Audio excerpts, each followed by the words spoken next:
भागवत सुक्ति संग्रह अर्थात भागवतर ये अमर पदावली मूल्यवान पदगुड़िक सुक्ति अर्थात सुउक्ति सु अर्थात उत्तम उक्ति अर्थ कथा जहाँ भल कथा गुड़िक जो नीति कथा गुड़िक मनीष जीवन को सरस सुंदर करे एवं ताकू आध्यात्मिक मार्ग रे घेनी जाए ताकू आमे कहिबा सुक्ति सुउक्ति एई भली भाव रे भागवत रे एमिति अमूल्य पदावली गुड़िक संगृहित रही। भागवत आम जातिर जीवन वेद यह निश्चित भाव रे श्रीमन जगन्नाथ दास गोस्वामी जहाँ को श्री चैतन्य देव प्रदान करथिले उपाधि अति बड़ी तांकरी सुंदर सृष्टि जहाँकि ओडिशार प्रति घरे घरे परिचित ओडिया भागवत जगन्नाथ दासंकर आमे एहाकू भागवत वाणी बा गुज्जरी किंबा जो कह जाए नवाक्षरी व्रत बा नवाक्षरी छंद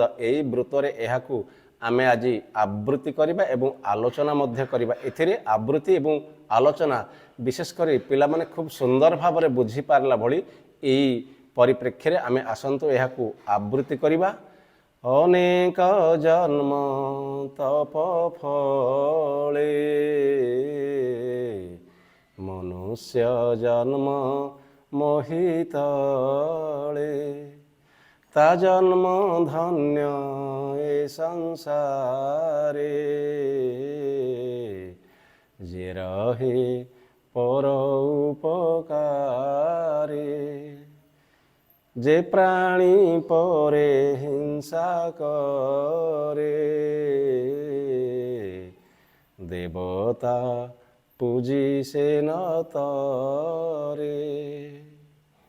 वास्तविक अमृत भली पदगुड़िक जगन्नाथ दासंकर भागवतरू संग्रह करा जायछि तेणु एहाकू कहा जाए भागवत सुक्ति संग्रह।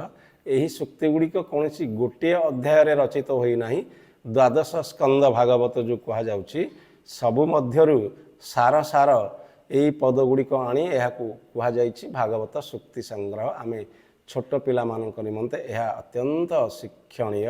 अनेक जन्म तप फले मनुष्य जन्म मही तले प्रथम आमे कहीदेवा यह भागवत वाणी बा गुज्जरी यही छंद नियम रचित भागवत वाणी बा गुज्जरी जहाँ को कह जाए दुई पादरे एक पद एवं प्रत्येक पादर अक्षर संख्या 9 तेणु यह कह जाए नवाक्षरी व्रत बा नवाक्षरी छंद एवं प्रत्येक पादर तृतीय अक्षर पंचम अक्षर एवं शेष अक्षर उपरे यथाक्रमे जतिपात होता है। आमे यही शैली रे गायन करुथिले आसंतु आउ थरे मध्य यही शैली रे गायन करिबा एवं एहाकू बुझिबारे समर्थ हबा। कहा जायछि अनेक जन्म तप फले मनुष्य जन्म मोहितले एहाकू आमे गुज्जरी बा भागवत वाणी यही छंदरे गायन कले तृतीय अक्षर पंचम अक्षर एवं शेष अक्षर उपर जतिपात करी कहगला अनेक जन्म तप फले अनेक जन्म तपस्या कले ही मनीष जन्म ये पृथ्वी रे हुअन्ति अर्थात मनुष्य जन्मटे हवा पाई कौनसी जीव को निश्चित भाव में बार बार तपस्या करने को पड़ी था। देवता माने मध्य ए माटी रे जन्म ग्रहण करने तपस्या निरत तपस्यारत एक कथा कहा जायछि जे सेतिकी पुण्य करिबो जेतिकी तप फल रे से निश्चित भाव में मनीष भली एक सर्वज्ञान विदित जीवटी सृष्टि रे तैयारी हेबो जहाको भगवान आशीष देई ए पृथ्वी को अमृत बंटन निमंते पठांती। तेणु अनेक जन्म आमे तपस्या कले तपर फल स्वरूप आमर जन्म हब मानव जन्म बा मनुष्य जन्म ए मही तले अर्थात पृथ्वी रे प्रथम पद निश्चित भाव में एया परवर्ती पदर मध्य कहा जायछि ता जन्म धन्य ए संसारे जे रहे पर उपकारे सतरे जे परर उपकार करे ता जन्म निश्चित ए संसार रे धन्य। यह तो बुझिबार किछि नाही यह तो सत्य निश्चित भाव में सार्वजनीन सत्य जे परर उपकार करे सी निश्चित भाव में धन्य ईश्वरंकर प्रिय संतान। कारण आमे समस्ते आम निज पाई बंचुचे अथच जे अन्य पाई बंचे अन्यर उपकार करी बंचे ताकू कष्ट हुए सत किंतु से ईश्वरंकर अमृतर संतान अटे। परवर्ती पद को मध्य आम आलोचना करवा। जे प्राणी परे हिंसा करे देवता पूजी से न तरे। जो प्राणी जो जीव जी अन्य को हिंसा करे, अन्य को विपद में पकाए, अन्यर मंद चिंता करे, से जिते देवता को फूल चंदन नैवेद्य अर्घ्य दे वंदापना कले मध्य ईश्वर बा ठाकुर ता उपरे केबे ही संतुष्ट न थांती। कारण से मनीष रूपी प्राणी रूपी भगवान को असंतुष्ट करे एवं अन्य को हिंसा करे। प्रत्येक जीव देहरे भगवान अछंती विद्यमान। तेणु यदि अन्य को हिंसा करवा प्रकारांतरे परोक्षरे आम भगवान को हिंसा कले, तेणु देवता को काठपाषाणर देवता को पूजिले तार कौन फल ही मिल न थाए। यह कहुई। आउ एक सर्वजन विदित पद अमृत बिना वचन कही तो शिव प्राणी मन। ए पदर तुलना नहीं भागवत रे। अमृत भली आमको कथा कहवाकू हम। भगवान गोटे मुख देइछंती, दुईटी कान देइछंती, दुईटी आखि देइछंती। आमे अनेक देखिबा अनेक शुणिबा किंतु गोटे मुखरे कहवा। आउ जहा कहवा अमृत भली अन्यर कान को ताहा अमृत भली शुणा जाउथिबो, श्रुति मधुर होउथिबो, ता उपकार लागुथिबो। केवल भल कथा, संसारर प्रतिनियत आध्यात्मिक कथा, प्रत्येक प्राणीर सुखर कथा, चिरंतन मूल्यबोधर कथा, जो कथा जीवजगतर मंगल साधन करुथाए सेई कथा ही कहा जाई पारिबो। ताकू आमे कहिबा अमृत। एहाकू किभଳି भाबरे कहिबा? विनय स्वभाव रे कहा जीवो। अत्यंत धीर नम्र सहकार विनयवनत समर्पण मनोभाव नहीं वचन अर्थात कथा, यही कथा को आमको कहवाकू पड़ो। अन्य को आम मुख केवल अमृतर भाषा को वितरण करने तैयारी होती। तेणु आमे अन्य मानकर मन को चित्तवृत्ति को हरण करने हेले अमृत भली, अमृत जो भाव में स्वादिष्ट से भली उत्तम कथा अन्य को कहवा दरकार। एवं परवर्ती पद मध्य आहुरी उच्चांग उत्तम संगे संग जार से करे उत्तम व्यवहार। सी ही भल जे भल लोकों सहित मिसे, जे साधु संगति करे, जे साधुजन मान सहित मिसे से निश्चित साधुजन। उत्तम अर्थात अति भल, भल मनीष सहित जे मिसे से निश्चित भल आचरण करिवो, तार व्यवहार मार्जित हब, सुखद हब।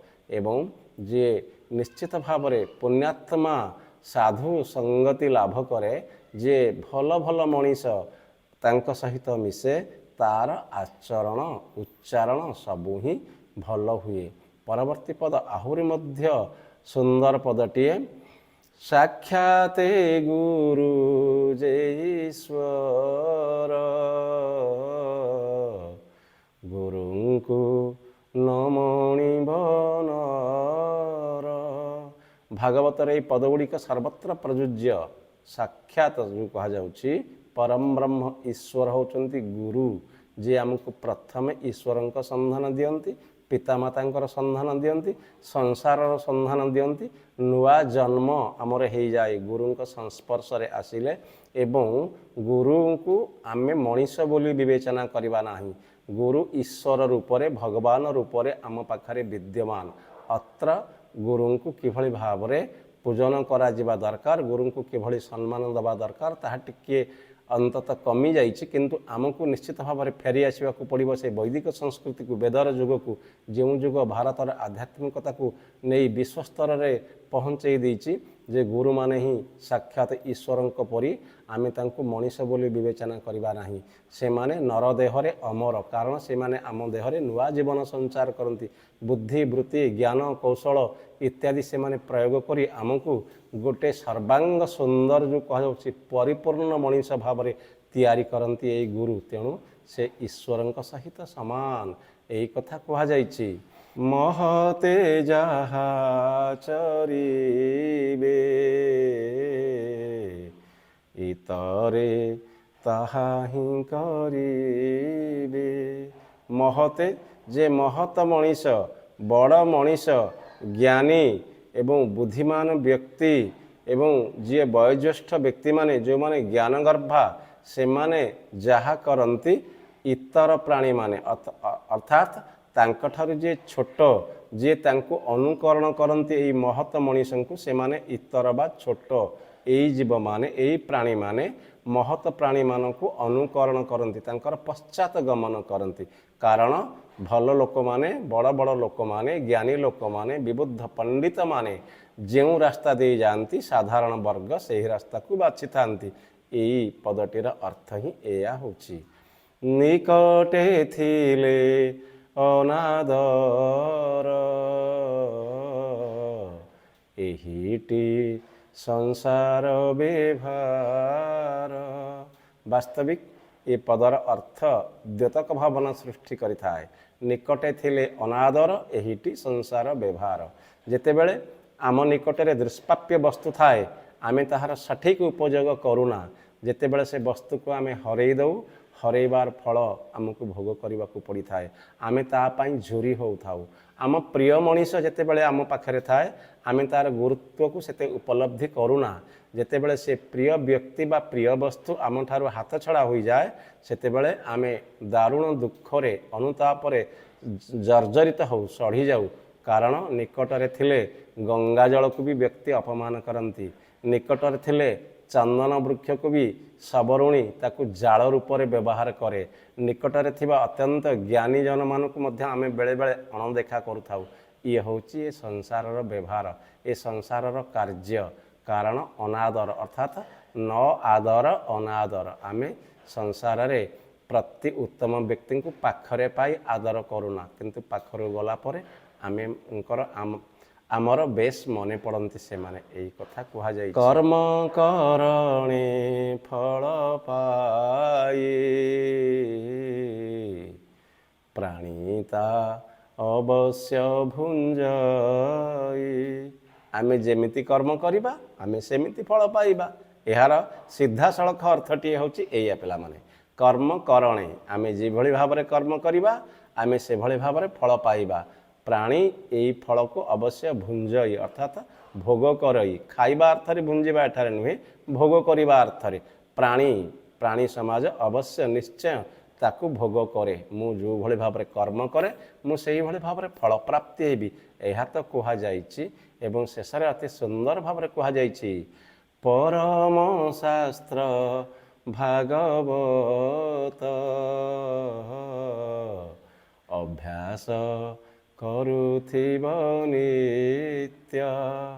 ଭାଗବତ ଶାସ୍ତ୍ର ପରମ ଶାସ୍ତ୍ର ଯେଉଁ କହୁଛି ଶ୍ରେଷ୍ଠ ପରମ ଅର୍ଥ ଯିଏ ଶ୍ରେଷ୍ଠ ଶାସ୍ତ୍ର ପୋଥି ଏଇ ଭାଗବତ ଯିଏ ଆମକୁ ଦିବ୍ୟ ଜ୍ଞାନ ଏବଂ ଆଧ୍ୟାତ୍ମିକ ମାର୍ଗରେ ଉତ୍ତୋଳିତ କରି ଘେନିଯାଏ, ଅମର ପଥର ଯାତ୍ରୀ ଆମକୁ କରିଦିଏ ଭାଗବତ। ଏ ସଂସାରର ସମସ୍ତ ଉତ୍ତମ ଫଳର ପରିଚାୟକ ଏହି ପରମ ଶାସ୍ତ୍ର ଭାଗବତ, ଶ୍ରେଷ୍ଠ ଶାସ୍ତ୍ର ଭାଗବତ, ଯାହାକି ଆମର ଶ୍ରେୟ ଏବଂ ଧ୍ୟେୟ।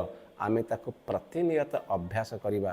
ଶ୍ରୀ ଜଗନ୍ନାଥ ଦାସ ଗୋସ୍ୱାମୀ ଅତି ବଡ଼ି ଜଗନ୍ନାଥ ଦାସ ଯାହାଙ୍କର ବିରଚିତ ଏହି ଭାଗବତ ଶାସ୍ତ୍ର ଆମ ଜାତିର ଜୀବନବେଦ। ପ୍ରତିଟି ଓଡ଼ିଆର ଯେଉଁ କୁହାଯାଉଛି ତନ୍ତ୍ରୀରେ ଅଭିମନ୍ତ୍ରିତ ଏଇ ଭାଗବତର ସୂକ୍ତିଗୁଡ଼ିକ, ଏହି ସୂକ୍ତିଗୁଡ଼ିକ ନିଶ୍ଚିତ ଭାବରେ ଆମ ଜନଜୀବନ ଉପରେ ଗଭୀର ପ୍ରଭାବ ପକାଏ। ଆମେ ଏହାକୁ ମନେ ରଖିବା, ଅଭ୍ୟାସ କରିବା ଏବଂ ଦୈନନ୍ଦିନ ଜୀବନରେ ବ୍ୟକ୍ତି ଜୀବନରେ ଏହାକୁ କାର୍ଯ୍ୟକାରୀ କରିବା। ବନ୍ଦେ ଉତ୍କଳ ଜନନୀ।